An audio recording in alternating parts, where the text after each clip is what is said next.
Michigan fans everywhere, presenting the Matt and Seth Show, hosted by Seth Fisher, editor of MGoBlog.com, and Matt Demorest of Realtor and Lender.com.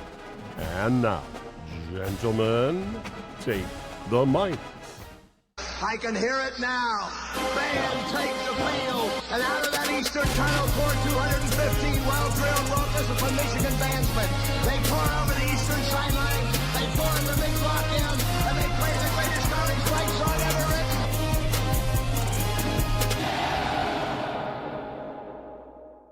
We're back. Do we have a quarterback? I think we've got a quarterback. We got one. We got one. Yeah, man, that was pretty impressive. Yeah, definitely. Good start. Obviously overmatched opponent, but some of those throws, man, he's got some mustard on those. Those were not easy throws into some of the windows he fit. Throws into a couple of the plays that look like the one especially up the sideline. Who was that? Fred Moore, just not looking back at all. No, that was Andrew Marsh. Marsh, that was about playing that. Off that screen, right? They had this orbit motion where Samaj was kind of going in orbit, and they threw a screen to him later on it. But that was they were stepping up on the screen, right?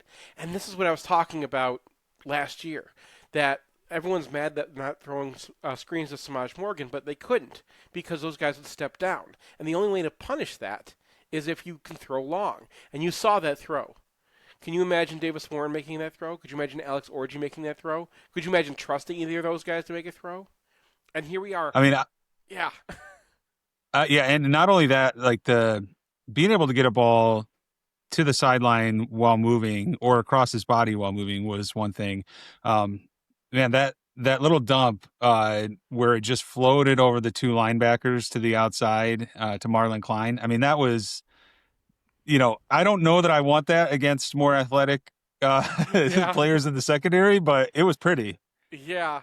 I mean, it showed that he could have different throws. That's what this was, man. It felt like JJ versus Hawaii, right? Where we're like, okay, we know that the defense is not the toughest team ever, but he's making the right decisions. He's making the right throws, and they are on point accurate, to the inch.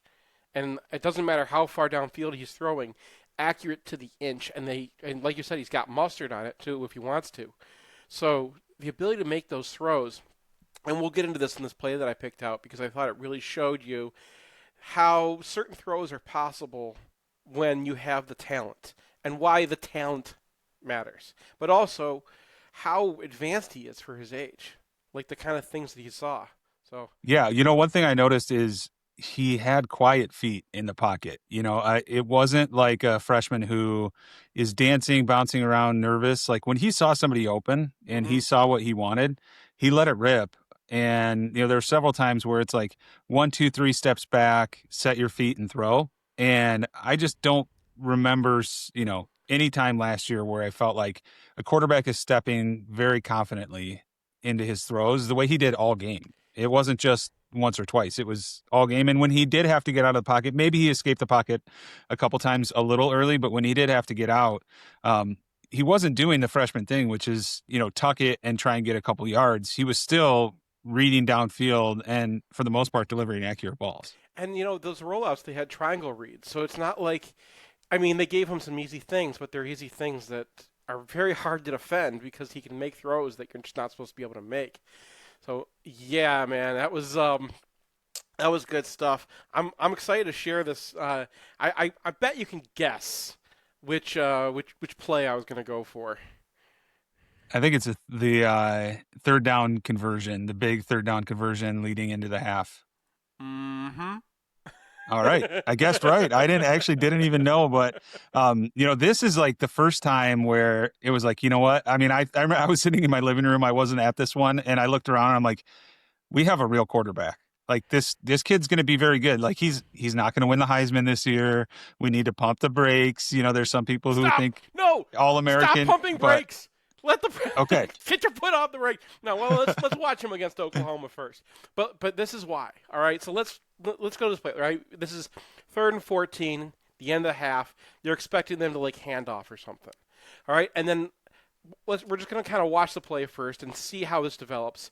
So they gets just a little tag, right? He gets a little read here, trying to figure out what the coverage is, and then you get these guys rotating down. All right, we're gonna come back to that. So that's an inversion, right? That's flipping what you normally expect these guys to do, right? So not all three dropping back. They're doing something. He gets his eyes right on him, right? Right on that guy. See how he stepped to the side? And look where it's thrown. Right in that space that he just stepped out of. Okay? So I drew this thing up because I want to show you what Bryce was seeing and then ask you, like, is this something that a true freshman who turned 18 last week should be able to see? All right, so here's his pre-snap read, right? Here's the information he gets ahead of time, all right? This middle linebacker moves it. He has a little bit of tight end shift, just gets the middle linebacker to move in. All that does is tell you this guy's probably playing underneath, right? And then these guys kind of shift a little bit early to their spots. That's some information. That tells you they're probably going to be in some sort of 2 deep shell or 3 deep shell where he's dropping deep, where both these guys are dropping deep, and he's in a robber. And sure enough, that's the play we get. So now they're running dagger, right? We're running this concept that we used to love with JJ, which is a fairly complicated read, even though it's just, you're really reading these 2 routes, and then if everybody shifts over that way, you should have this dig coming across here late that you can come to, and if you have to dump it down, you just dump it down to this guy. But dagger it's a clear out route. So the idea is you have I don't know if you can see my mouse on this thing, but you're watching the red line here, Samaj, right? That's the clear out. That's your speed guy. Now that we used to run that with Roman Wilson all the time, right? And then you have this one that cuts underneath it. So this route should be able to clear out whoever's got this coverage, a cover 3, whatever it is, right? It should be able to clear out that coverage and then give you a read from him to the inside. And you're going to be reading, right, this guy. So he got that pre-snap read, and here's what it turns into. They're running this inverted, I think it's kind of a, it looks like Tampa 2, right? Where you just have these 2 high guys here, and you have these, your zones are running deep because it's 3rd and 14. So you run those mid zones deep. But then instead of kind of having him play middle, they're kind of having him spy, right? He's supposed to be watching the quarterback's eyes. And he picks this up. So when we go back to that, we'll go back to our play, okay? All right, now we're watching from Bryce's eyes, all right? We see this. So the first thing we've seen, I didn't clip it, but the first thing, or they didn't clip it on the replay, but you saw them motion this in. So he has this idea already, and he knows these 3 guys. One of them is probably going to be his dude. Maybe this dude, but most likely these guys, especially when he steps down. So he sees, even before the snap, he's stepping down. He's probably going to be his middle read here. These guys are dropping back. He's on top of him, right? And so then you have the number 2 is clearing this out. Doesn't have to worry about him. He's got outside leverage. He's looking at him ahead of time. But watch what he does with his eyes to this guy. He's not watching over here. He's trusting the route. He sees the pre-snap, what he's going to have. He's looking right at this safety, right at this dude. Okay? And look what the dude does. He moves over because Bryce moves in with his eyes. And then head whips right there. Oh, no. And here's the space. And then here's where the talent comes in. This space, way downfield, right? We're talking 15, 20 yards downfield. The ball has to travel there before this guy can get over there. So the amount of time that he has to realize what's up and get over this way and jump and take away any of the space. He's an athlete, so he's going to take away a lot of space, right? That's the window you have. And he makes it with just, look at that. He doesn't have a chance. He's nowhere close to this thing. Look how fast that ball is. I had it paused for just a fraction of a second there. It's already, boom. Yeah, it's already on the receiver. And, last year, I think, Seth, we saw the receivers leading a lot of the passes, so to speak. Like the receivers were making the cut. They would get open and then we throw, as opposed to leading the receiver with the ball. I mean, Yeah. right now he sees him open before he's even really making his break to the middle, and he's firing before he's even cutting back across. And this Yeah. is, I mean, high level college quarterback play on this individual play right here without getting too excited. Yeah. This throw is an absolute laser to a perfect spot. Yeah. And to a perfect spot against a read that I'm not even sure he's, a guy his age should be able to make. This is a true freshman. And that's what we were saying is that, like, there's no way a true freshman is going to be able to make these kinds of reads, right? This is all the information he has. And he realizes this is his dude, okay? And he is throwing it into this window here, right? That's where he's got to throw. So he's got to move him, and he's already moving with his eyes. And like you said, he throws this before Goodwin even makes his cut, right? But he's got, I mean, it's such a tiny window in there. It's just such an incredible throw, and for an incredible read, and incredible, just incredible play by a true freshman. And then that talent, right? Here we go. We're going to wind up. Okay, he's just made his cut. You're going to meet him right here. No one has a chance at this thing. And look, like that guy, you throw that with most quarterbacks.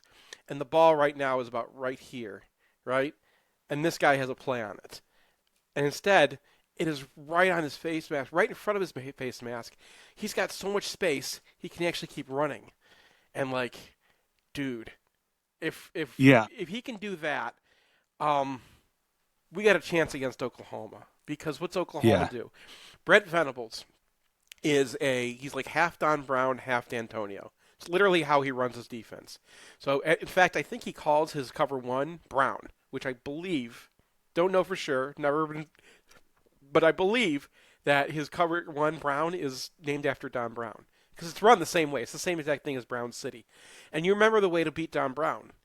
NFL receivers, find your leverage, right? It's cover one with a spy, just like we just saw. That wasn't cover one, but we saw that spy, right? You got to find your guy, move him with your eyes, and find your leverage and throw to a receiver who gets open, right, against man coverage. The other thing he does is D'Antonio. He's going to just come down, and then their defensive linemen are going to get upfield immediately. And those guys are just pinching in and coming at you, and you're force your quarterback to get out of there. It's supposed to be very uncomfortable for quarterbacks. And those linebackers are replacing those defensive ends or defensive linemen, so they're immediately up on you too. And then you're looking to go throw, and then the safeties are coming down too. So where do you beat them? You have to go and find a safety and find where someone gave up leverage and beat somebody in man coverage. And if you can make those kinds of throws where you can hit a guy on the run.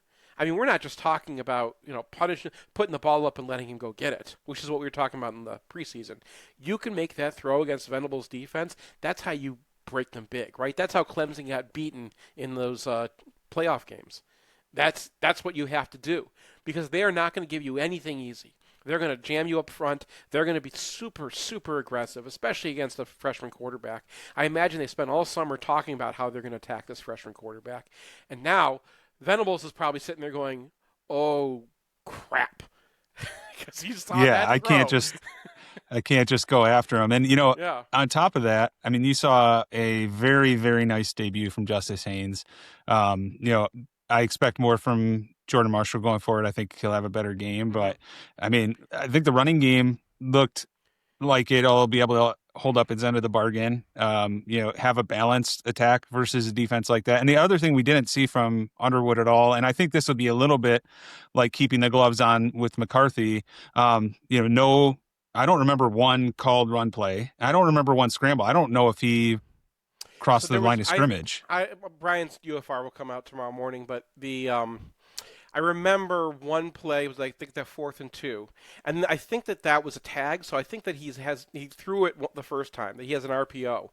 So there's one where it's kind of an outside zone shift, and he's got an RPO that he can throw if they bring the guy in, and if they leave him outside, then he just has a lane. He just runs outside zone. Now I think when they ran it on 4th and 2, Afobe blew his.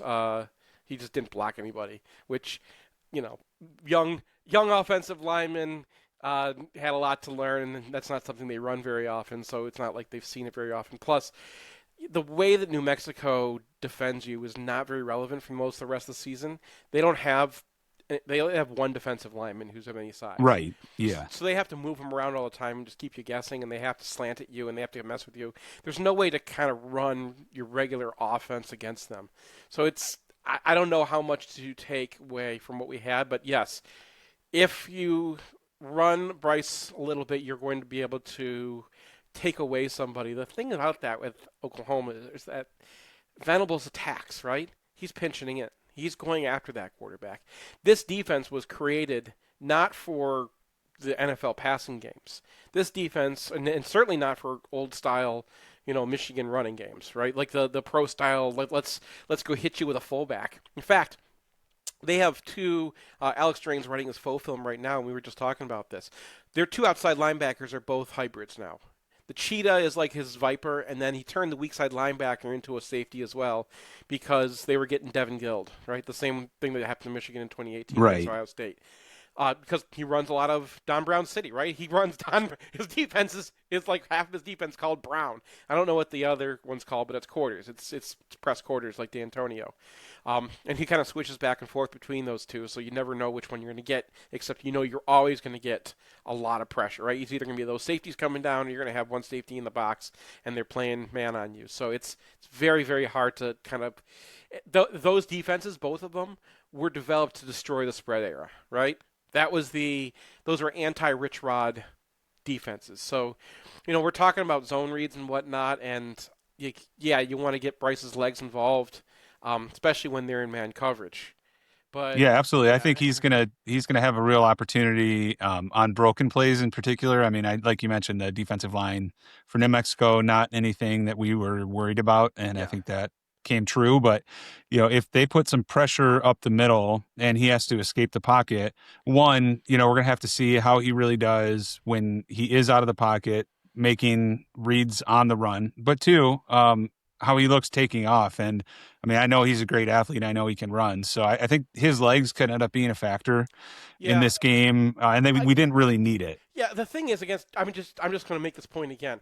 The way Oklahoma plays, they have two basically safeties at outside linebacker, right?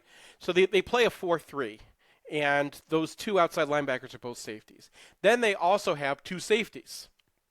So you have, two hybrids and two safeties out there, and they all are either in quarters, in which case the two high safeties are on, one of them's on your quarterback, or they're running Don Brown City, in which case there's an extra guy in the box for your quarterback. Yeah. Both of those defenses were invented to stop running quarterbacks. Yeah. What they're weak against is when you can have a ton of speed and just the play we just watched, right? Yeah. Where you have a lot of speed, where you have like Samaj clearing out, and you have to get on top of that guy. And you have a quarterback who can hit small windows to a guy who can actually make some explosives out of that. Because if that was Davis Warren throwing it, maybe he throws it on the back shoulder and he comes down with it and you get but he probably doesn't even see it in time. Okay, it's much more of a jump ball situation than a clear catch on the run. If you're lucky, right? It also could have been intercepted because he has a spy, right? So you have to move the spy. When you have the arm talent to get the ball downfield and actually create explosives out of that, that's where this defense can really fall apart. Because New Mexico had two more safeties back after that happened. You're going to have maybe one guy who was running deep with the clear out route, but you're not going to have a second guy. So if they can get some speed and space, I hate to use the term, but like if you can get some, if you can Ohio State them, that's how you beat them, right? Yeah. And before I was like, no way is Bryce going to be able to do that. They're just going to jam him up. We're going to try to run with him. It's not going to work because these defenses were invented to stop that. And maybe we'll get some off of Max Bredesen in the run game, because the one thing that I don't think they're really built for in the run game is that I was just telling you, they have, four safeties out there. They only have one real linebacker. So what happens when Max Bredesen runs into a safety who's trying to play linebacker, right? That weak side linebacker. Or what happens when that guy is trying... Roadkill. Yeah, or he gets run over by Jordan Marshall or something, right? So if you can get 4 extra yards because you're just pushing these guys, right? If you can get to those blocks, that would be one way to access the running game against these guys. But I'm not going to pretend that it's easy. You're going to Norman, Oklahoma. This is one of the cathedrals of college football. They are going to be loud and nasty, and you're a true freshman quarterback who has to go and run an NFL offense against these guys. It's not easy, right? It's not going to be an easy one, Seth. What's your score for this one? What are you feeling? My guess is that it's going to be a little rough. There's a possibility now. I didn't believe it before, but I'm sticking to what I was saying before, which is 13-10. Okay. All right. I actually was thinking a close one too. I'm going to go 24-22, and we're going to have a little Zavada celebration next week. I feel a walk-off on this one. And I think it might be a walk-off doink off the upright. We'll see. Okay, but no, something. I'm stopping you right there. Yeah, something Zavada fun. never doinks. Zavada field goes right down the middle. If I'm right on this, Seth. Well, it's been awesome talking to you again, and I don't know what this season can hold for us. I don't know if there's any hardware at the end of it, but it sure feels like we're building towards a window where that's another opportunity, and that feels good. For sure. Man, we didn't even talk about some of the young guys who played, and man, when those guys are juniors, this is going to be absolutely. This team stays together, they're going to be really tough in 27. Absolutely. All right, man. Go Blue. Have a good day. Go Blue. Thanks for tuning in to the Matt and Seth Show, hosted by Seth Fisher, editor of mgoldblog.com, and Matt Demorest, Realtor and Lender. Presented by Realtor and Lender.com. Buy, sell, mortgage. Please don't forget to like and subscribe, and go Blue.